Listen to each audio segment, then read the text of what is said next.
जय हिंद मेरे दोस्तों।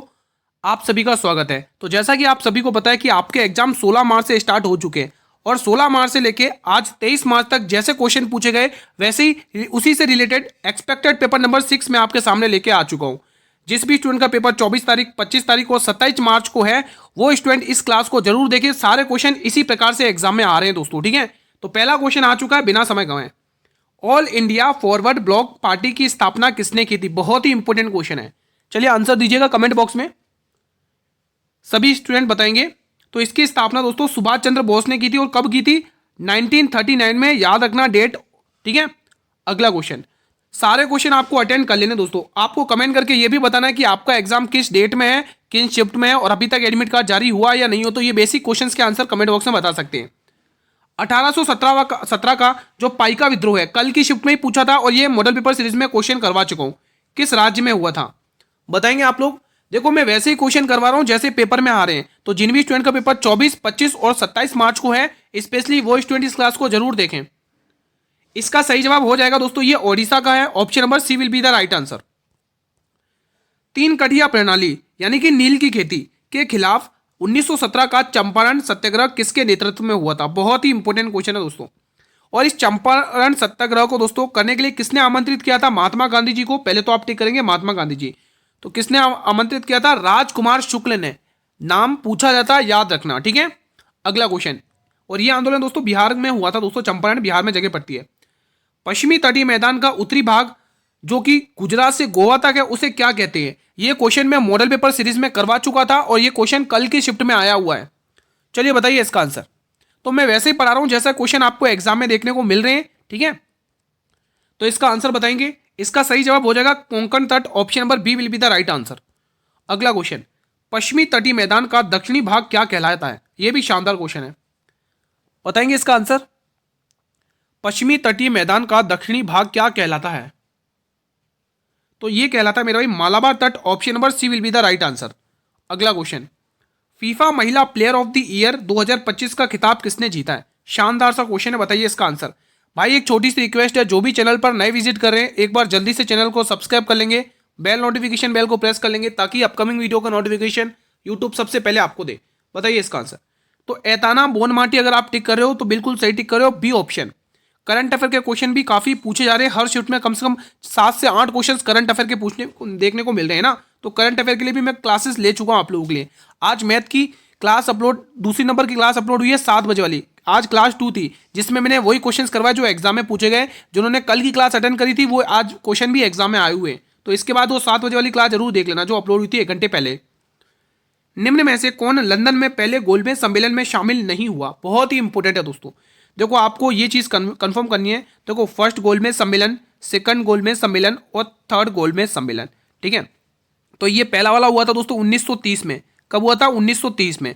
और ये दूसरा वाला हुआ था 1931 में दोस्तों। कब हुआ था? 1931 में। और ये तीसरा वाला हुआ था दोस्तों 1900, यहीं पर लिख लेंगे आप लोग, 1932 में हुआ था, ठीक है। तो ये तीनों ही गोलमेज सम्मेलन में लिख दिया। अब इनमें कॉमन चीज क्या ध्यान रखनी है? तीनों के तीनों कहां पर हुए मेरे भाई? लंदन में हुए दोस्तों। कहां पर हुए मेरे भाई? ये तीनों के तीनों गोलमेज सम्मेलन आपको देखने को मिलेंगे कहां पर? लंदन में, ठीक है। अलग पेन से लिख देता हूं, ये तीनों के तीनों गोलमेज सम्मेलन लंदन में हुए थे, ठीक है। और ये जो सेकंड गोलमेज सम्मेलन है दोस्तों इसमें महात्मा गांधी जी गए थे दोस्तों। महात्मा गांधी जी, महात्मा गांधी जी, महात्मा गांधी जी, ठीक है। तो ये पॉइंट आपको याद रखना। अब एक क्वेश्चन पूछेगा कि तीनों ही गोलमेज सम्मेलन में, इन तीनों ही गोलमेज सम्मेलन में प्रेजेंट कौन थे दोस्तों? बी आर अंबेडकर साहब। ये क्वेश्चन पूछा जा सकता है, ये क्वेश्चन पूछा जा सकता है। बी आर अंबेडकर साहब, भीमराव अंबेडकर, ठीक है। तीनों ही गोलमेज सम्मेलन में प्रेजेंट थे, ठीक है। तो ये चीजें आप लोगों को ध्यान में रख लेना मेरे भाई, ठीक है। और सेकंड गोलमेज सम्मेलन में मैं आपको बता चुका हूं कि गांधी जी प्रेजेंट थे, ठीक है। और दोस्तों आपको यहां पर क्या ध्यान रखना है? आपने आपने आपसे क्वेश्चन ने किया है कि पहले गोलमेज सम्मेलन में कौन नहीं था दोस्तों। तो ये यहां पे आप लोग टिक करेंगे भारतीय राष्ट्र Congress, INC, Indian national Congress, ठीक है। अगला क्वेश्चन आपके स्क्रीन पर है दोस्तों। पूरा बेस्ट से बेस्ट कंटेंट दे रहा हूं आप लोगों को, फ्री कंटेंट, कोई चार्ज वगैरह नहीं है। बस आप लोग डेली रिवीजन करें, डेली क्लास लें। ये क्लास डेली 8 बजे आती है। भारतीय संविधान में कौन सा अनुच्छेद संसद को संविधान संशोधन करने की शक्ति देता है? भाई ये जो संविधान संशोधन करने की शक्ति देता है तो ये तो हमने पढ़ लिया, लेकिन ये संविधान संशोधन की शक्ति हमने किसके संविधान से बोरो किया? क्वेश्चन ये पूछेगा आपसे। संविधान संशोधन प्रक्रिया, यहां पे लिख दो संशोधन प्रक्रिया। ये जो संशोधन प्रक्रिया है मेरे भाई, ये हमने दक्षिण अफ्रीका के संविधान से बोरो किया है। दक्षिण अफ्रीका, यहां पे लिख लेंगे आप लोग, दक्षिण अफ्रीका के कॉन्स्टिट्यूशन से ये हमने बोरो किया है दोस्तों। और इसका उल्लेख दोस्तों संविधान के आर्टिकल 368 आपको ध्यान रखना, जिसमें संशोधन प्रक्रिया से रिलेटेड कहा गया है। आर्टिकल 356 में क्या गुरुजी, इसमें राष्ट्रपति शासन है। क्या दोस्तों, राष्ट्रपति शासन, राष्ट्रपति शासन यहां पर आपको देखने को मिलेगा। ठीक है, कोई दिक्कत नहीं है। और 352 में क्या है गुरुजी, 352 में राष्ट्रीय आपातकाल। क्या दोस्तों, राष्ट्रीय आपातकाल, राष्ट्रीय आपातकाल है, अच्छे से रट लेना ये आर्टिकल, आपातकाल। ठीक है, और 360 में क्या है, वित्तीय आपातकाल है। तो ये पॉइंट है, कुछ बेसिक याद कर लेना, वित्तीय आपातकाल। ठीक है, बढ़े अगले प्रश्न की तरफ बिना समय गंवाए। चलिए मेरे भाई, अगला क्वेश्चन आपकी स्क्रीन पर आने जा रहा है। अगला क्वेश्चन आ चुका है, क्वेश्चन नंबर, अच्छा कुछ फैक्ट दे रखा है बीच में, तो आप इसको पढ़ लेंगे। 106वां संविधान संशोधन, ठीक है, 2023 में हुआ था। महिला आरक्षण जो 33% था, जो 15 वर्षों तक जारी रखने की बात कही गई। और 105वें संविधान संशोधन में क्या कहा गया कि इसने राज्यों की सामाजिक और शैक्षिक रूप से पिछड़े वर्ग की पहचान करने की शक्ति को बहाल कर दिया गया। तो ये आर्टिकल संशोधन पढ़ सकते हैं, अमेंडमेंट दोस्तों। 103 वाला अमेंडमेंट भी पढ़ लेना आप लोग। अब पेशेंस बनाए रखने, बहुत ही बेहतरीन क्वेश्चन है भाई, बहुत ही बेहतरीन क्वेश्चन है, ध्यान से पढ़ेंगे। यदि समान ब्याज दर पर 2 वर्षों में साधारण ब्याज 48 रुपए है और चक्रवृद्धि ब्याज 54 रुपए है, तो मूलधन ज्ञात करना है। देखो, अगर आपको मैथ में अच्छा स्कोर करना है, 30 में से 30 करना है, तो आज शाम की जो 7 बजे क्लास अपलोड करिए ना, वो क्लास आप अटेंड कर लेना भाई। ठीक है, 10-12 क्वेश्चन तो उसी क्लास से देखने को मिल जाएंगे एग्जाम में। तो चलो इसको सॉल्व करते हैं। हमने सीखा गुरुजी, जो मूलधन होता है, जो मूलधन होता है साधारण ब्याज के केस में वो बराबर होता है ना, ब्याज हमेशा बराबर होता है। मूलधन यहाँ पर जो आप, हाँ यहाँ पे क्या होता है, अपना मूलधन होता है। अब देखिएगा दोस्तों, समझने की कोशिश करिएगा। 2 सालों में कितना, 48 रुपये। 2 सालों में 48 रुपये, ब्याज तो हर सालाना बराबर होता है, आप सभी को पता है। तो पहले साल का 24 रुपये रहा होगा और दूसरे साल का भी दोस्तों 24 रुपये रहा होगा। पूरी पिक्चर क्लियर है। ये सेकंड साल का है और ये हमारे फर्स्ट साल का है। ठीक है, अब जो तीसरे साल में दोस्तों वो क्या ब्याज है, तो 2424 48, अब 48 से 54 तक पहुंचना है, तो हमें कितना ऐड करना पड़ेगा, 6 रुपये ऐड करना पड़ेगा। अब आप जब दोस्तों, ये 2 साल का साधारण ब्याज है, आप जब इन तीनों को जोड़ोगे दोस्तों, तो ये चक्रवृद्धि ब्याज बन जाएगा। ठीक है, अब आप देख पा रहे हैं, आपसे मूलधन की बात कही है, तो ये इसका कितना गुना है, तो गुरुजी ये इसका 4 गुना है। कितना गुना, 4 गुना। कितने गुना है, 4 गुना। तो इसको भी आपको 4 गुना करना है, 24 चौके 96। तो मूलधन अपने आप आ चुका है 96 रुपीज। किसी को कोई डाउट है क्या? डाउट हो तो तुरंत कमेंट बॉक्स में क्लियर कर लो। इससे बेस्ट और इससे इजी कुछ नहीं होगा दोस्तों। ठीक है, अगला क्वेश्चन भाई, वीडियो को लाइक वगैरह करते रहिए, अगर चीजें क्लियर हो रही हैं। आप सभी से रिक्वेस्ट है, वीडियो को लाइक कर लो, जिसने अभी तक लाइक नहीं किया एक बार जल्दी से मेरे कहने पर वीडियो को लाइक कर लो सभी स्टूडेंट्स। हाल में ही कितने भारतीय स्थलों को यूनेस्को की धरोहर सूची में शामिल किया गया है, चलिए बताइए। तो दोस्तों ऑप्शन नंबर ए अगर आप टिक कर रहे हो तो बिल्कुल सही टिक कर रहे हो। हाल में ही बॉक्सिंग फेडरेशन ऑफ इंडिया के अध्यक्ष के रूप में किसे नियुक्त किया गया? बेहतरीन और शानदार सा क्वेश्चन आपकी स्क्रीन पर आ चुका है, चलिए बताइए। अगर आप अजय सिंह टिक कर रहे हो तो बिल्कुल सही टिक कर रहे हो, option A will be the right answer.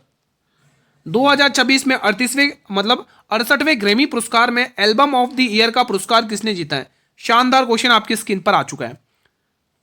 क्या आंसर होगा इसका? तो यह पुरस्कार जीता है बैड बनी ने, option number B will be the right answer. अगला क्वेश्चन, प्रयाग प्रशस्ति किसने लिखी थी? भाई बहुत ही इंपॉर्टेंट है ये क्वेश्चन, तो न जाने कितनी बार करवाया और कल की शिफ्ट में भी पूछा गया। भाई ये जो क्वेश्चन करवा रहा हूं वही एग्जाम में आ रहे हैं, फिर और क्या चाहिए आपको? कल या परसों वाली क्लास में ही करवाया था ये क्वेश्चन। ठीक है, तो ये प्रयाग प्रशस्ति लिखी है हरीश ने दोस्तों। क्या आप लोगों ने भी यही टिक किया है? अगर टिक किया तो बिल्कुल सही टिक किया है मेरे भाई। ठीक है, पंचतंत्र पुस्तक के लेखकों ने विष्णु शर्मा, लिख लो यहाँ पे पंचतंत्र। ठीक है, तो ये चीज आपको ध्यान में रख लेनी है। अगला क्वेश्चन, अब ये शानदार क्वेश्चन है। एक गांव की जनसंख्या में पहले 15% की वृद्धि होती है, दूसरे वर्ष में 25% की वृद्धि होती है। अगर गांव की वर्तमान जनसंख्या 32,000 है तो 2 वर्ष के बाद की जनसंख्या कितनी होगी? अब देखिएगा दोस्तों, मैथ का एक आध क्वेश्चन मैं आपको होमवर्क में भी दूंगा दोस्तों, क्योंकि शाम वाली क्लास में भी क्वेश्चन मैंने मैथ के करवाए। ठीक है, तो आज होमवर्क में भी क्वेश्चन मिलेंगे आप लोगों को। आप बहुत डिमांड करते हो ना सर होमवर्क में क्वेश्चन नहीं देते, तो आपको होमवर्क क्वेश्चन भी मिलेंगे। वर्तमान जनसंख्या 32,000 है, अब पहले इसमें बढ़ाई जा रही है 15% की वृद्धि, और इसकी फ्रैक्शन वैल्यू मेरे भाई कितनी होती है? 3/20 होती है। कितनी होती है? 3/20 होती है। तो आप ये कहोगे गुरुजी ये 20 से कितनी हो गई? 3 की बढ़ोतरी यानी 23 हो चुकी है। कितनी हो चुकी है? 23 हो चुकी है। अब 25% की फ्रैक्शन वैल्यू गुरु 1/4 होती है, इसमें भी बढ़ोतरी हो रही है। तो पहले वैल्यू कितनी थी? 4 थी, अब एक की वृद्धि कर दोगे, अब वैल्यू कितनी होगी मेरे भाई? अब वैल्यू हो चुकी है मेरे भाई 5 हो चुकी है। ठीक है, अब क्वेश्चन को सॉल्व कर लो। ठीक है, आपको 2 वर्ष के बाद की जनसंख्या बतानी है। अब क्वेश्चन को सॉल्व कर लो। एक जीरो से आप ये जीरो हटा लोगे, ठीक है, और आप देखोगे 4 दूनी 8 हो जाएगा, और 8 की टेबल से आप इसको काट लोगे 3200 को, 8 चौक 32 यानी 400 बार जाएगा। कितनी बार? 400 बार। अब 23 चौके 92 यानी 9200, ठीक है, 23 चौके 92 और उससे गुणा कर लो 5 से, ठीक है। तो देखो जीरो जीरो 5 10 का जीरो करीबन 9 5 45 और 46 यानी 46,000 आ रही है ऑप्शन नंबर डी। क्या आप लोगों का भी यही आंसर आया? आप 23 का मल्टीपल चेक करके उड़ा सकते थे क्वेश्चन, ठीक है। अगला क्वेश्चन, क्वेश्चन 15, छोटा नागपुर क्षेत्र में 1831 से 1832 में हुए कोल विद्रोह के नेता कौन थे? भाई आदिवासी विद्रोह याद कर लेना, संथाल विद्रोह पढ़ लेना, मोपला विद्रोह पढ़ लेना, पाइका विद्रोह पढ़ लेना, 1857 का विद्रोह पढ़ लेना, ठीक है। तो ये सारे पढ़ लेना, इनके नेता पढ़ लेना, और कहाँ हुआ, कब हुए थे ये पढ़ लेना, और किस जगह हुए थे, किस स्टेट में। ये 3 क्वेश्चन पढ़ लेना भाई, ऐसे क्वेश्चन आ रहे हैं, ध्यान रखना। तो बुद्धू भगत अगर आप टिक कर रहे हो तो बिल्कुल सही टिक कर रहे हो मेरे भाई, ठीक है। 1856 और सॉरी 1855 और 1856 में संथाल विद्रोह का नेतृत्व किसने किया था? देखो आपको डेट भी पता चल गई, और इसका जो नेतृत्व किया था वो सिंधु और कानू मुर्मू ने किया था। क्या आप लोग भी बी ऑप्शन टिक कर रहे हो? अगर टिक कर रहे हो तो बिल्कुल सही है। अगला क्वेश्चन आपकी स्क्रीन पर आ चुका है, 2025 के राष्ट्रीय खेलों का आधिकारिक शुभंकर क्या है? ये एकदम बेहतरीन क्वेश्चन है।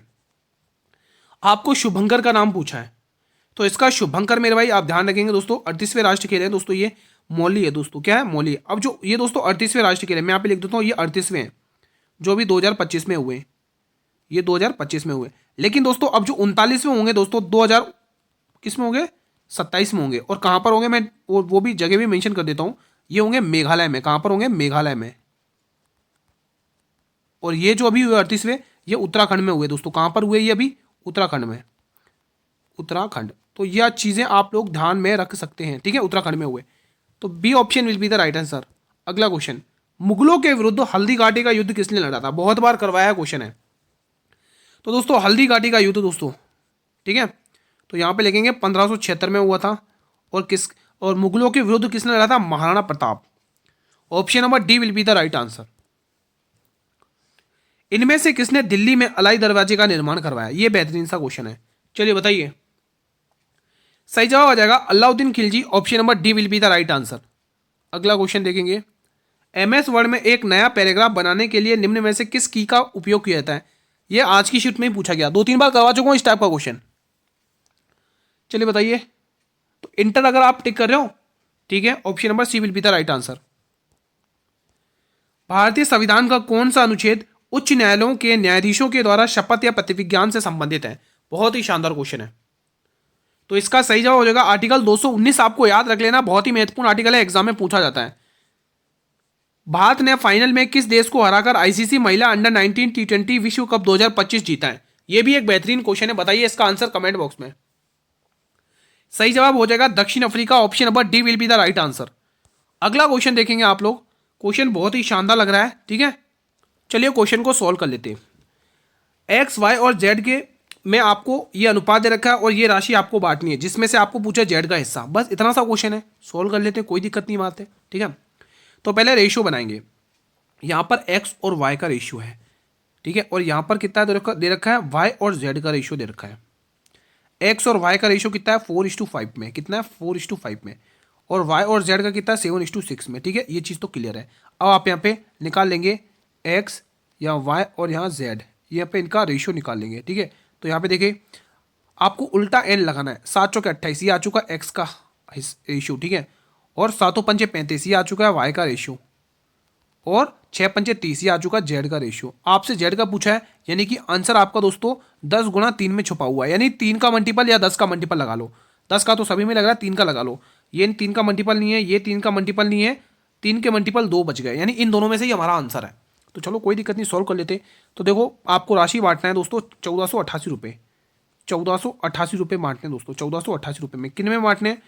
28, 35 और 30 में, ठीक है। तो पहले आप ये ऐड तो कर लो, टोटल काउंट तो कर लो, ये कितने बांटना है। तो 30 और देख लो कितना हो रहा है, 0, 5, 8, 5, 13 की 3 कैरी 1, 3 और 3 6, 6 और 2 8 और 1 9, 93 में बांटना है, ठीक है। 93 में आपसे इसका हिस्सा पूछा है। तो अब आप क्या करेंगे दोस्तों, इसको 30 की टेबल से देख लो, 30 आपको 30 का ही तो मान पूछा है, ठीक है। हाँ, अब 3 की टेबल से देखो 31, 3 एकम 3, 3 तिया 9 और 3 एकम 3 और 3 धाएँ, ठीक है। हाँ, अब 31 की टेबल से देख लो कितनी बार जा रहा है। ये 31 का कितना 4 8 का 8 8 24। अब देख लो ये किसका 31 का कितना गुना दिख रहा है। एक काम करते हैं, कैलकुलेशन को इजी करने के लिए अपन 31 को दोस्तों 93 को अपन तोड़ देते। 93 को अपन क्या लिखेंगे दोस्तों, यहाँ पर लिख देते 93 को 3 गुणा 31 लिख देते ताकि क्वेश्चन इजी हो जाए, कैलकुलेशन इजी पड़ जाए। बहुत भारी पड़ रही है कैलकुलेशन यहाँ पे, ठीक है, तो यहाँ पे 30 लिख लो। अगर आपको टफ लग रहा है तो आप ऐसे कर सकते हैं, ठीक है। अब देखेंगे इसको काटने की कोशिश करिएगा। ये 3 एकम 3 और ये 3 की टेबल से कितनी बार जा रहा है यहाँ पर आप देख लेंगे। 3 की टेबल से 3 चौके 12, 2 बचेगा, 3 नम 27 और 3 छंग 18, ये 3 की टेबल से चला गया। अब ये 31 की टेबल से अपन काट लेते हैं इसको, कितनी बार जा रहा है 31 से कम 31 यानी 9 9 18 और 86, 31 18 बार जाएगा क्या, 8 24 नहीं, 31 से कम 9 9 18 86 हो जाएगा, यानी 6 बार जाएगा। और 16 गुणा 30 क्या हो जाएगा 480, ऑप्शन नंबर ए। तो आप दोस्तों ऐसे कैलकुलेशन को इजी कर सकते हो ब्रेक डाउन करके, ठीक है। जहाँ पर आपको टफ लगता है तो आप कैलकुलेशन को तोड़ लो, वो डेली मैं 7 बजे वाली क्लास में सिखाता हूँ, ठीक है, 7 बजे वाली क्लास में। अगर चीज़ें क्लियर हो रही है वीडियो को लाइक कर लो जल्दी से। बड़ोचम किस राज्य का लोक नृत्य है, सभी विद्यार्थी बताएंगे। तो ये लोक नृत्य है अरुणाचल प्रदेश का, ऑप्शन नंबर डी। मंत्रिपरिषद सामूहिक रूप से किसके प्रति जिम्मेदार है, किसके लिए जिम्मेदार है, तो आप ये कहोगे गुरुजी लोकसभा के प्रति जिम्मेदार है, ऑप्शन नंबर सी। अगला क्वेश्चन ये भी शानदार है। एक निश्चित कूट भाषा में न्यूज को 6482 के रूप में लिखा जाता है, वर्ग को 3671 के रूप में लिखा जाता है। तो दी गई कूट भाषा में डब्लू के लिए कूट क्या है, बेहतरीन क्वेश्चन है भाई, बेहतरीन क्वेश्चन है। चलिए डब्लू देखो दोस्तों, डब्लू यहाँ पर भी दिख रहा है और आपको डब्लू यहाँ पर भी दिख रहा है, यानी इनमें आपका कोड कौन सा सेम दिख रहा है। इनके कोड में देखो मैच करो, यहाँ पर भी 6 दिख रहा है, यहाँ पर भी 6 दिख रहा है, तो इनका जो कोड रहेगा डब्लू का जो कोड है वो 6 रहेगा, option number B. Akhil Bharatiya मुस्लिम लीग की स्थापना कब की गई थी, शानदार क्वेश्चन है भाई, बताइए। इसकी स्थापना 1906 में की गई थी, option number C. ICC T20 world cup 2026 की मेजबानी किन देशों को मिली है, ये शानदार क्वेश्चन है। कौन स्टूडेंट सबसे पहले आंसर देगा बताइए। इसका सही आंसर हो जाएगा भारत और श्रीलंका को मिली है इसकी मेजबानी। अगला क्वेश्चन, पूना समझौता के परिणाम स्वरूप हरिजन सेवक संघ की स्थापना कब की गई थी, चलिए बताइए। महात्मा गांधी ने की थी, महात्मा गांधी, ठीक है। और इसका आंसर का, और ये कब की गई थी बताइए। अगर आपको पता है तो 1932 टिक कर रहे हो तो बिल्कुल सही टिक कर रहे हो, ठीक है। अगला क्वेश्चन, आईसीसी महिला वनडे विश्व कप 2025 में कितनी टीमों ने भाग लिया है, तो यहां पे 8 टीमों ने भाग लिया, ये आपको टिक कर लेना है। अगला क्वेश्चन देखेंगे फिलहाल आप लोग, एक अर्धगोल, देखो ये मैंने कहा था आपको होमवर्क को क्वेश्चन मिलेंगे, ये मैं 2-4 बार करवा चुका हूं, फॉर्मूला बेस्ड क्वेश्चन है और ये क्वेश्चन मैं 2-4 बार करवा चुका हूं, ये क्वेश्चन मैं 2-4 बार करवा चुका हूं, ठीक है। तो आप मुझे करके बताएंगे होमवर्क में, या मैं करवा दूं, होमवर्क कर लोगे या मैं करवा दूं, चलो करवा ही देता हूं। अर्धगोले का संपूर्ण पृष्ठीय क्षेत्रफल क्या होता है, 3πr², ठीक है। तो 3 एज इट इज, पाई का मान 22/7, ठीक है, और आर का स्क्वायर यानी आर आपसे पूछा है और कितना दे रखा है ये 4158,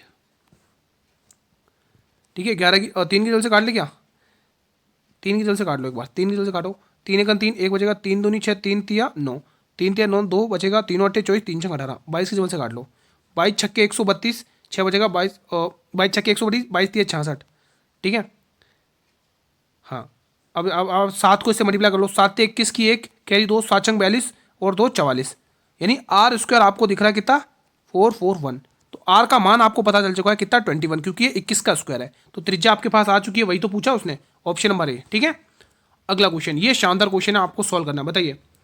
2 उम्मीदवारों के बीच में 85% मतदाताओं ने चुनाव डाले हैं, डाले गए मतों में से 6% अवैध हुए, जीतने वालों को वैध मतों का 60% मिला है, मतदाताओं की कुल संख्या 10,000 थी, तो जीतने वाले उम्मीदवारों को कितने मत मिले, सॉल्व कर लेते हैं। टोटल कितने वोट हैं, 10,000 वोट हैं। इन्हीं 10,000 में से दोस्तों, इन्हीं 10,000 में से 6% अवैध हो गए। 6% अवैध होने का मतलब 100% वोट होते हैं, 6% अवैध हो गए, तो वैलिड वोट कितने बचे, 94। और 94 में से दोस्तों 85% मतदाताओं ने वोट डाला है, तो 85% मतदाताओं ने वोट डाले हैं, ठीक है। यहाँ तक तो कोई दिक्कत नहीं है। फिर आगे देखिए, एक बात और कही है उसने, 60% मत वैध पाए गए, 60% मत वैध पाए गए हैं। चलो अब क्वेश्चन को सॉल्व कर लेते हैं। अब क्वेश्चन को सॉल्व कर लो, देखो 4 जीरो से आप यहाँ से ये 4 जीरो हटा लो, ठीक है। 1 जीरो से यहाँ पे 1 जीरो हटा लो, कोई दिक्कत नहीं है, ठीक है।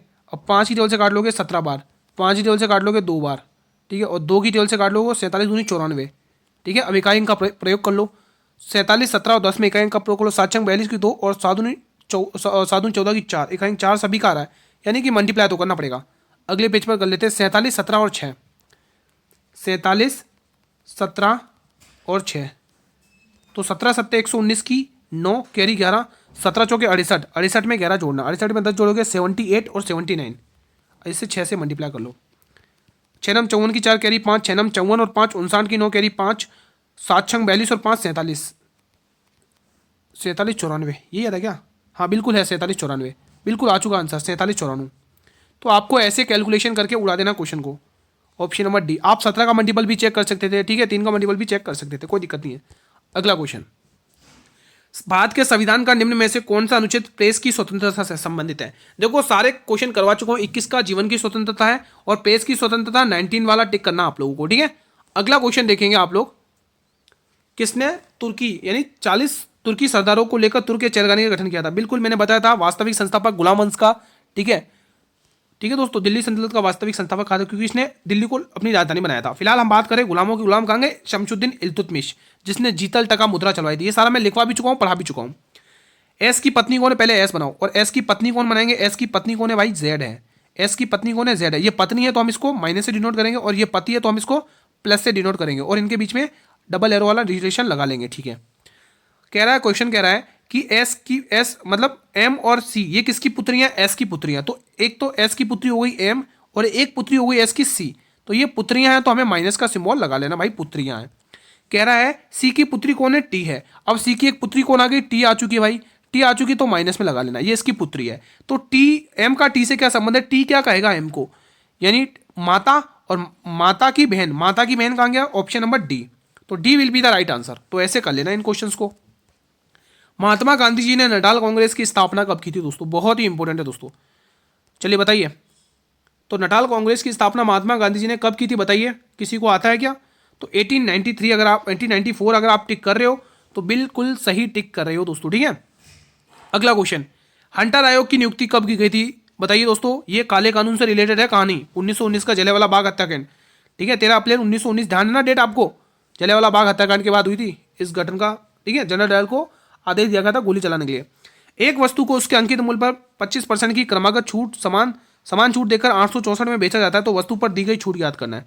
100 रुपये का कोई सामान था, 25% की फ्रैक्शन वैल्यू लिख लो 1/4, यानी 4 रुपये का सामान था, 1 रुपये की छूट यानी 3 पर बेची गई, फिर वापस 3/4। उसके बाद इसका जो मूल्य दे रखा है सेलिंग प्राइस का, वो 864 दे रखा है। 3 3 9 होता है, 9 की टेबल से काटो, 90 90 81, 5 बचेगा, 9 छंग 54, 16 4 चौके 16 होता है, ठीक है। और देख लोगे 16 छंग 96 की कितना हो रहा है? 16 छंग यहाँ पे मल्टीप्लाई कर लो, 16 छंग 96 की 6 कैरी 9, ठीक है। और 16 नंबर 144, 144 में 9 जोड़ लो, यानी 6 जोड़ोगे 150, 154 कितना आ रहा है? 1546। अब आप 1546 में से 846 घटा के देख लो कितना बन रहा है? 1546 उसमें से कितना घटाना है? यही आ रहा है ना, एक बार मल्टीप्लाई चेक कर लेते हैं। 16 छंग 96 की 6 कैरी 9, और 16 नंबर 144, हाँ 16 में 144, 6 इधर जोड़ेंगे 50, 50 54, ठीक है। हाँ तो यहाँ पे हाँ अब सही है, 800 कितना है अपना? 846 है ना, 846 घटा के देखो कितना आ रहा है? 0 15 में 60, 700 रुपये, 700 रुपये दिख रहा है क्या आंसर? है क्या 700? कुछ मिस्टेक हुई क्या? एक बार और चेक कर लेते हैं, कहीं मिस्टेक हुई है क्या? कुछ मिस्टेक हुई क्या? मुझे लग रहा है यहाँ पे कैलकुलेशन में मिस्टेक हुई है। 16 नंबे 16 छंग 96 की 6 कैरी 9, 16 नंबे 144, 144 में 6 जोड़ोगे 150, 150 153 होगा भाई, यही मिस्टेक हुई थी। तो 153, ठीक है। तो 100 यानी 1536 होगा। कितना होगा मेरे भाई? 1536 लिख लो भाई, 1536 यहाँ पर, फिर घटा के देखो क्या आंसर आ रहा है, ठीक है। अब देखो 6 में, अब 13 में से यहाँ पे घटा लो, ये भी मिटा लो यहाँ से, हाँ अब घटा के देखो यहाँ पे 6 में 6 के 0, 13 में 4 घटोगे 9, और 14 में 60 घटोगे 7, 790 दिख रहा है फिर तो, 790 है क्या? यहाँ पर भी मिस्टेक, फिर कहाँ मिस्टेक हो रही है भाई? कहाँ मिस्टेक करी अपन ने? कहीं मिस्टेक करी है? एक बार इसको हटा लेते हैं, 1 मिनट, कहाँ पर मिस्टेक हो गई यार? एक बार चेक कर लेते हैं वापस से, कहाँ मिस्टेक करी अपने? यहाँ तक तो ठीक है।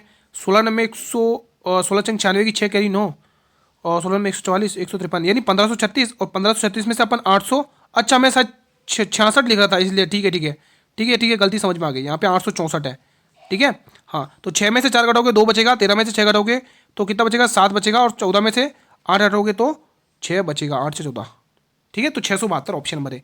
माय मिस्टेक, माफ़ी चाहूँगा, लिखने में थोड़ी सी मिस्टेक हो गई थी। चलिए एक क्वेश्चन देखेंगे। क्वेश्चन 39, निम्न में से कौन सी झील पश्चिमी तट पर स्थित है? कई बार बता चुका हूँ दोस्तों, आपको अष्टमुडी झील केरल में दोस्तों आपको ध्यान में रखना है दोस्तों, ठीक है। क्वेश्चन नंबर 40, निम्न में से कौन सा क्षेत्र भारत के सकल घरेलू उत्पाद में सर्वाधिक योगदान देता है? काफी बार बता चुका हूं, तटक क्षेत्र आपको टिक करना है, option number A will be the right answer, ठीक है। तो फिलहाल मेरे भाई आज का सेशन हम यहीं पर वाइंड अप करेंगे। कैसा रहा आप लोगों का रिवीजन बताइए कमेंट बॉक्स में, जल्दी से बताइए कमेंट बॉक्स में कैसा रहा रिवीजन। वीडियो पसंद आई तो वीडियो को लाइक कर लेंगे मेरे भाई। सभी स्टूडेंट से निवेदन है, एक बार जल्दी से सभी विद्यार्थी वीडियो को लाइक कर लेंगे जिसने वीडियो को लाइक नहीं किया है, और ज़्यादा से ज़्यादा स्टूडेंट इस वीडियो को शेयर करेंगे अपने सभी मित्रों तक। जल्दी से लाइक कर लो, शेयर कर लो। चैनल पर नए विजिट करो तो चैनल को सब्सक्राइब करके रख लो, ताकि आने वाले हर एक नई वीडियो का नोटिफिकेशन आपको मिलता रहे। इसकी पीडीएफ आपको मेरे टेलीग्राम चैनल पर मिल जाएगी, जिसका लिंक मैंने वीडियो के डिस्क्रिप्शन बॉक्स में दे रखा है, ठीक है। ज्वाइन कर लो और वहाँ से रिवीजन कर लो, ठीक है। और कोई भी डाउट हो किसी भी क्वेश्चन से रिलेटेड तो आप कमेंट बॉक्स में पूछ सकते हैं दोस्तों। और 8 बजे जो अभी 7 बजे वाली क्लास अपलोड करी गणित की, वो जरूर देख लेना। वैसे ही क्वेश्चन आ रहे जैसे मैंने करवाया आज की क्लास में। मिलेंगे नेक्स्ट क्लास में, धन्यवाद।